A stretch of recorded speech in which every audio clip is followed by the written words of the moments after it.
அவரை பேசிக்கலாம். Hi friends, welcome to our channel. இன்றைக்கி நம்ம வீடியோவில் என்ன பார்க்க போகிறோன்னா, பக்கத்தில் தான் டேம் இருக்குது. இது பக்கத்தில் என்ன பண்ண போகிறோன்னா, காடை வாங்கிட்டு வந்துருக்கோம். காடை கிரேவி பண்ணுறோம். அது மட்டும் இல்லாமல் காடை முட்டையை மண்ணில் சுட்டு எடுத்து அதை சமைச்சு சாப்பிட போகிறோம். வாங்க எப்படி செய்யலாம் பார்க்கலாம்.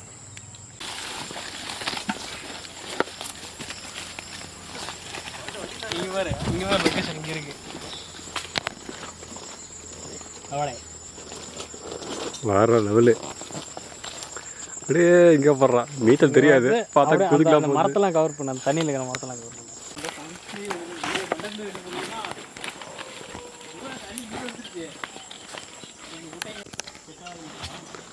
கத்த விடா.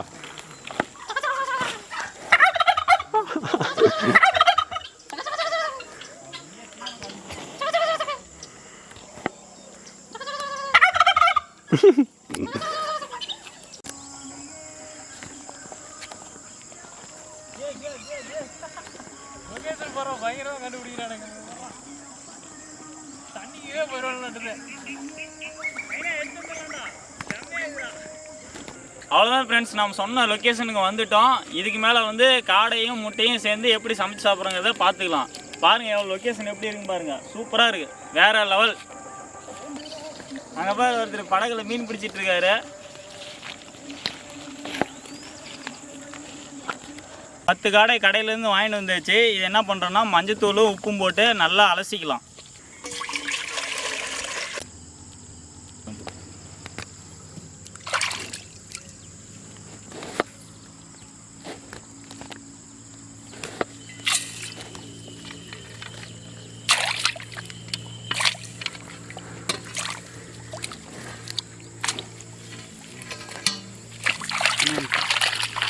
இன்னும் கொஞ்சம் மஞ்சத்தூள் போட்டுக்கலாம்ல.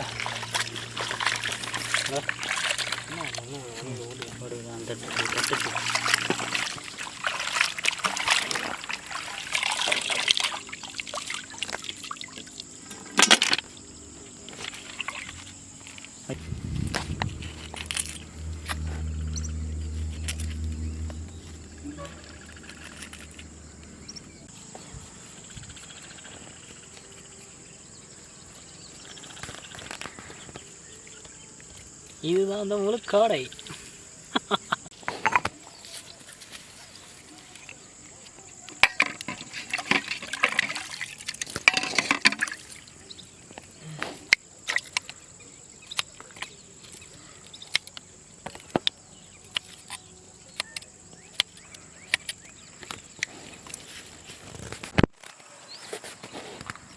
இதில் இஞ்சியும் பூண்டும் போட்டு வச்சு இதை நல்லா இடித்து இஞ்சி பூண்டு பேஸ்ட் பண்ணிக்கலாம்.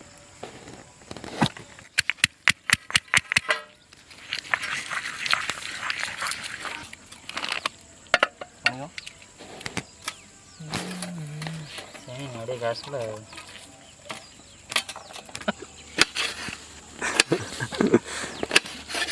பின்னாடி டேமுன்னு ஒன்று இருக்குது, அதையும் கலெக்ட் பண்ணிக்க.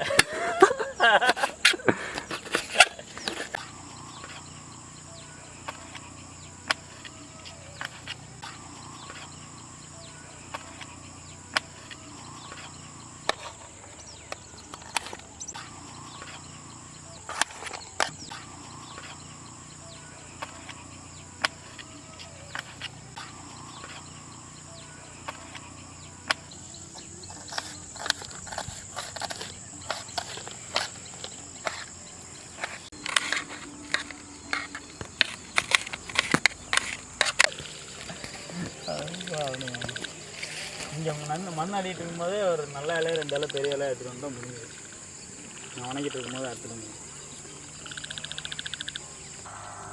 அவ்வளோதான், காடை கிரேவிக்கு தேவையானது எல்லாம் ரெடி பண்ணியாச்சு. இஞ்சி பூண்டை உரலில் நல்லா இடித்து எடுத்து வச்சு, பச்சை மிளகா, கருவேப்பிலை, கொத்தமல்லி. இதுக்கு மெயினாக வந்து சின்ன வெங்காயம் போடணும், அப்போ தான் நல்லா டேஸ்ட்டாக இருக்கும். சின்ன வெங்காயம், தக்காளி, கொத்தமல்லி வறுத்து அரைச்சது, மிளகா வறுத்து அரைச்சது, சீரகம், சோம்பு, கல்லுப்பு.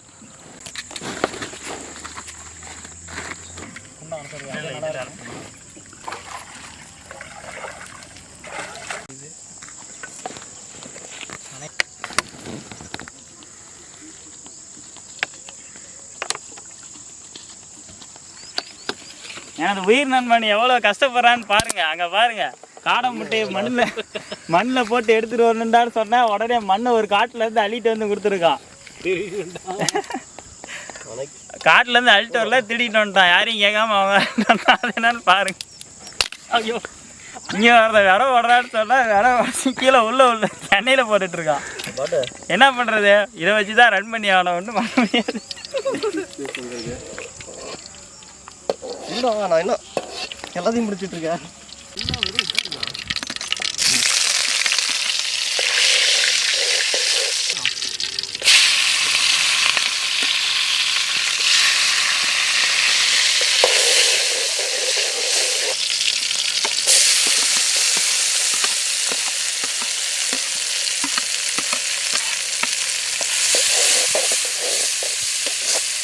வெங்காயம் தக்காளிலாம் நல்லா வதங்கிறதுக்காக உப்பு கொஞ்சம் போட்டுக்கலாம்.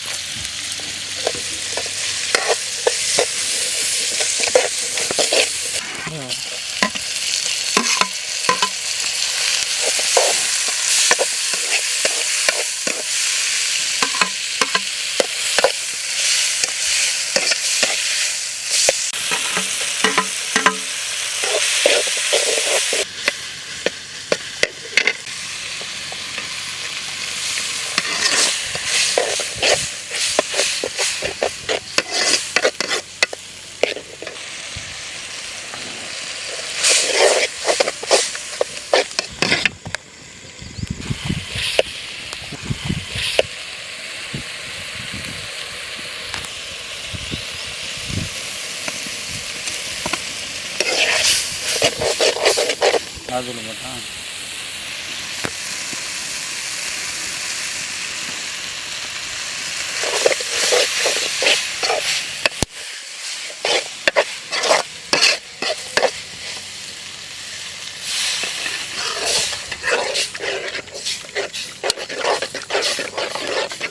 நல்லா வதங்கிச்சு. இதுக்கு மேலே காடையை போட்டு நல்லா வேக வச்சிடலாம்.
தக்காளியே அந்த மஞ்சள்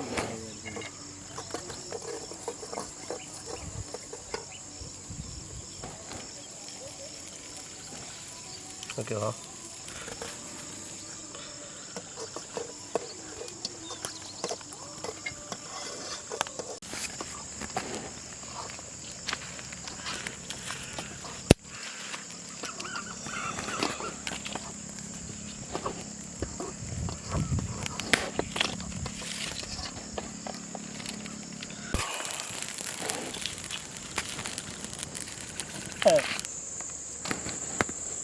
ஓகேவா?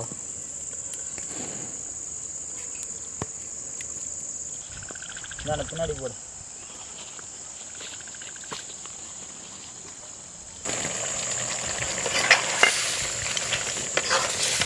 லைட் என்ன உனக்கு கொண்டு வரணுமா? அவ்வளோதான். நல்லா காடை நல்லா வெந்துருச்சு. காடை முட்டையும் இதுக்கு அடியில் தான் போட்டிருக்கோம். இது கிரேவி நல்லா ரெடி ஆனதுக்கப்புறம் இறக்கிட்டு அதை வெந்துருச்சா இல்லையான்னு பார்த்துட்டு அவ்வளோதான், சாப்பிட்டு கிளம்பலாம். டைம் ஆகிடுச்சு, ஒன்றும் பண்ண முடியாது இதுக்கு மேலே.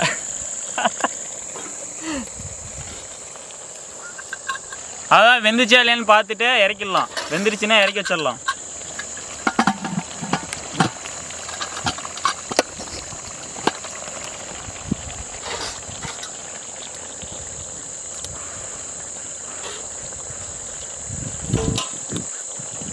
பஞ்சு மாதிரி சூப்பராக வந்திருக்கு. தண்ணி தைக்கணப்பா தனியாக. என்ன கொஞ்சம் சுடுது. அதான் அவ்வளோதான். நல்லா சூப்பராக காடை வெந்துருச்சு. இப்போ இந்த கொத்தமல்லி போட்டு இறக்கி வச்சிடலாம்.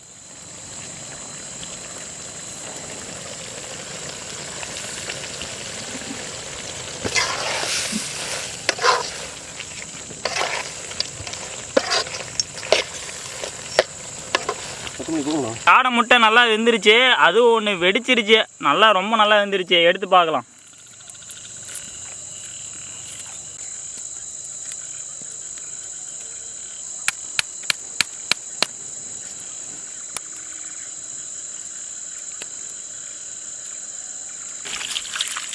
செம்ம சுடுது.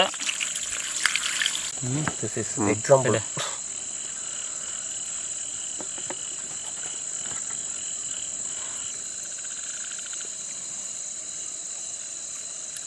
ஐயோ எங்கடா இப்போ திருப்பி எப்பறம் போகிறது? அவ்வளோதான். முட்டையெல்லாம் சுத்தம் பண்ணி எடுத்து வச்சு இதுக்கு மேலே சாப்பிட்டு பார்த்து எப்படி இருக்குன்னு பார்க்கலாம். வேக்கிற முட்டையோட சுட்டு சாப்பிட்ற முட்டை அது ஒரு டேஸ்ட்டாக இருக்கும். நீங்கள் வேணால் ட்ரை பண்ணி பாருங்கள். வா முழு பீஸு எனக்குப்பா. எங்கள் முழு பீஸு ஆப்ரேட்டர் அதாவது இருக்கு. இதுதான் எடுத்து இதுதான் அந்த முழு பீஸ்.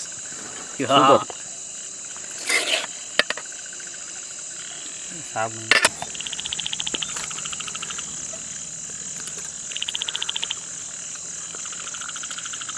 ஃபோன் பண்ணிக்கோ.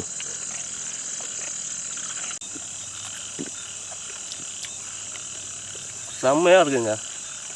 கிரேவி வேறு லெவலில் இருக்குது. கிரேவி தான் அல்டிமேட்டு.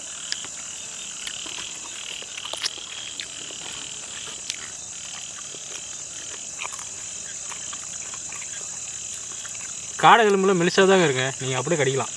கடிச்சே சாப்பிட்லாம். வாங்க.